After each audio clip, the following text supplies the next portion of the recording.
नमस्ते एवरीवन। आज हम लोग पढ़ने वाले हैं द रिवोल्ट ऑफ 1857। ऐसा माना जाता है कि ये आखिरी रिवोल्ट है जिसमें हिंदू मुस्लिम एक होके ब्रिटिश के खिलाफ लड़े थे। 1857 वार का सिंबल था lotus and roti. Strategy two names Ranoji Bapu to Azimullah Khan. London में प्लान बनाया गया कि हम ब्रिटिश के खिलाफ विद्रोह करेंगे। 1857 के टाइम में तब ब्रिटिशर का पीएम था पल्मस्टर, भारत का governor general lord Canning, Mughal empire Bahadur Shah Zafar, British crown British का शासक थी queen Victoria. British army chief जब तक विद्रोह शुरू नहीं हुआ था, लड़ाई शुरू नहीं हुआ था, तब तक 1857 का तब तक ब्रिटिश आर्मी चीफ था जॉर्ज एनिसन। और जब वार शुरू हुआ 1857 का, तब आर्मी चीफ बना कॉलिन कैम्पबेल। बहादुर शाह जफर का भी सेनापति इस विद्रोह में शामिल था, जिसका नाम था सेनापति भक्त खान। इसी विद्रोह में बहुत सारे बुक्स लिखे गए थे।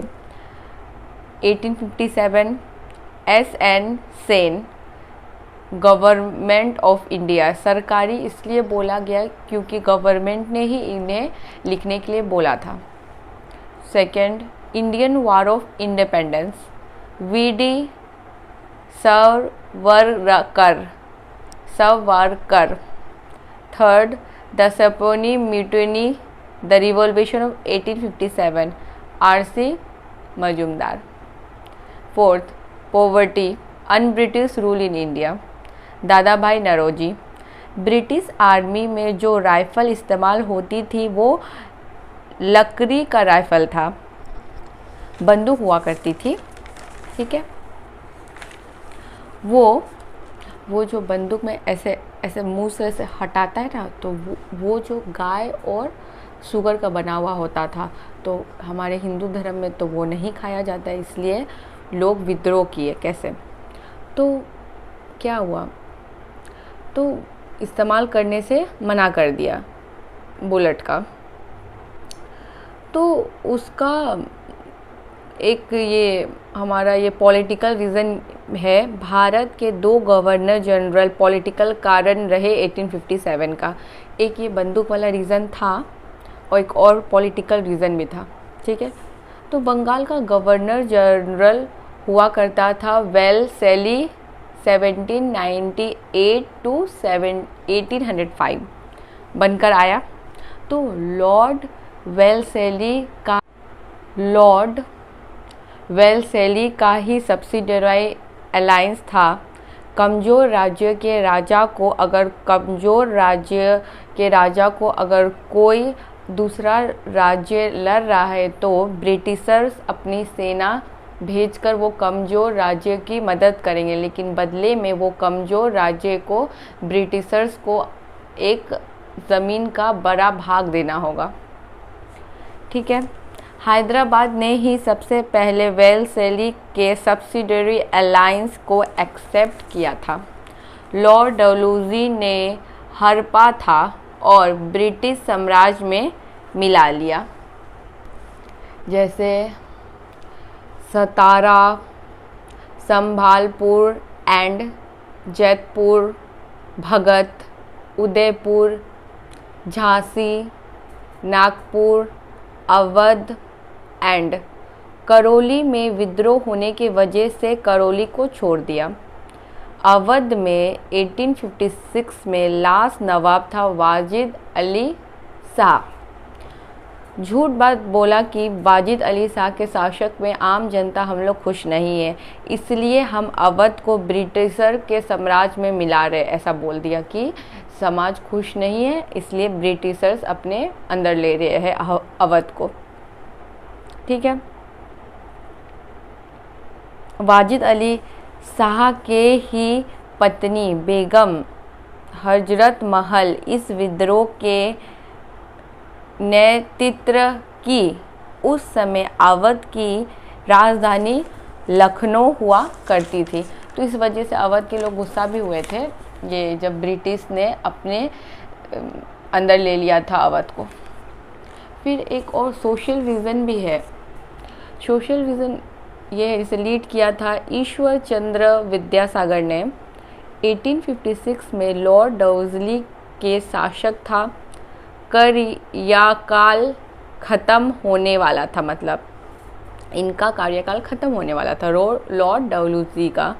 तब समाज में 1856 में लेकर आया था window remarriage bill.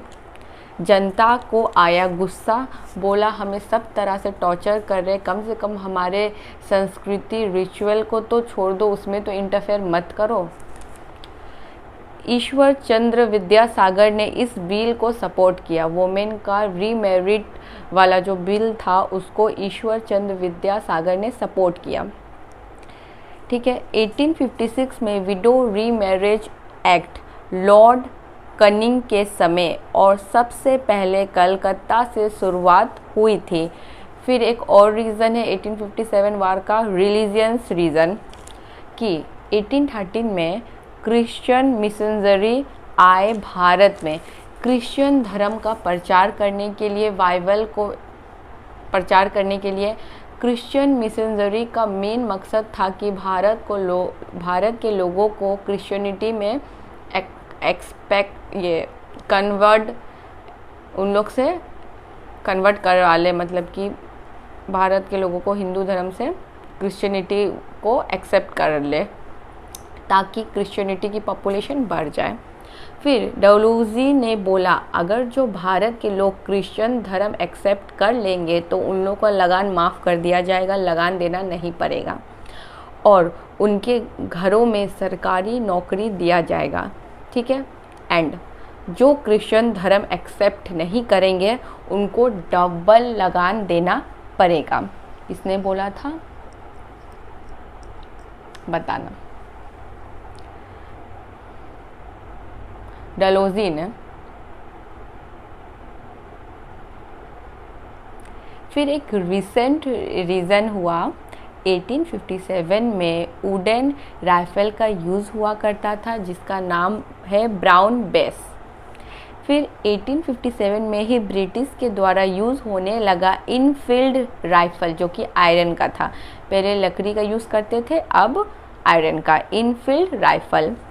First incident 29 मार्च 1857 मंगल पांडे ने ये इनफील्ड राइफल का यूज़ करने से मना कर दिया, जो कि 34th नेटिव इन्फेंट्रेटर में थे, मतलब उसमें ही थे मंगल पांडे इन्फेंट्री में। तो वो जो गाय शुगर का इस्तेमाल करना होता था, जैसे चर्बी का यूज़ किया करता था, जैसे कि वो बंदूक ऐसे मुंह से ऐसे करना पड़ता था, तो वो जो ऐसे करके खोलता था वो चर्बी और शुगर का था। तो ये इंसिडेंट हुआ बैरकपुर काट, वेस्ट बंगाल। मंगल पांडे के लेफ्टिनेंट भोग ने फोर्स किया इस राइफल का इस्तेमाल करने, लेकिन मंगल पांडे ने मना कर दिया और अपने लेफ्टिनेंट भोग को गोली मार दी। लेकिन फिर क्या हुआ, गोली मार दी बता दिया। फिर मंगल पांडे को अरेस्ट कर लिया। फिर 8 अप्रैल 1857 को फांसी दे दी गई। देन यूपी के मेरठ में 24 अप्रैल 1857 में 99 सोल्जर को अरेस्ट किया गया। 3rd नेटिव इन्फेंट्री में जो सेना थे उन लोग, ये चर्बी वाला राइफल का इस्तेमाल करने से ये लोग भी मना कर रहे थे। तो इसमें से 99 सोल्जर को अरेस्ट कर लिया और 85 सोल्जर को उम्र कैद की सज़ा दे दी। 10 मई 1857 में कदम सिंह के टाइम मेरठ कैंप के सारे सिपाही जमा हुए और अपने अधिकारियों पे अपने फायरिंग कर दिया। जहाँ पर 85 सोल्जर्स को रखा था बंदी बना के, वहाँ से उन लोग को छोड़ा दिया, निकाल दिया और वहीं से शुरुआत हुआ वार का। सारे के सारे मसाल हाथ में लेकर दिल्ली की तरफ निकल पड़े। 11 मई 1857 में फिर इन लोग मसाल लेके निकल पड़े थे, फिर पहुँचे दिल्ली के रेड फोर्ट में और ये वार का लीडर बना दिया गया the last leader of Mughal empire Bahadur Shah Zafar. And next day ही 12 मई 1857 में बहादुर शाह जफ़र को अरेस्ट कर लिया गया। लेफ्टिनेंट निकोलसन एज हुडसन के द्वारा ब्रिटिश सरकार पे आरोप विद्रोह करने का इल्ज़ाम लगाया। बहादुर शाह जफ़र को सितंबर 1857 में रंगून बर्मा में नज़रबंद कर दिया, हाउस अरेस्ट कर दिया। ब्रिटिश ने लाल किलों पे अधिकार करके बहादुर शाह जफ़र के सारे उत्तराधिकारी को भी मार दिया और लाल किला पे हक भी जमा लिया। एंड बहादुर शाह जफ़र भी बर्मा के रंगून में मर गए और इस समय भारत का गवर्नर जनरल था लॉर्ड कनिंग हुआ करता था। Thank you.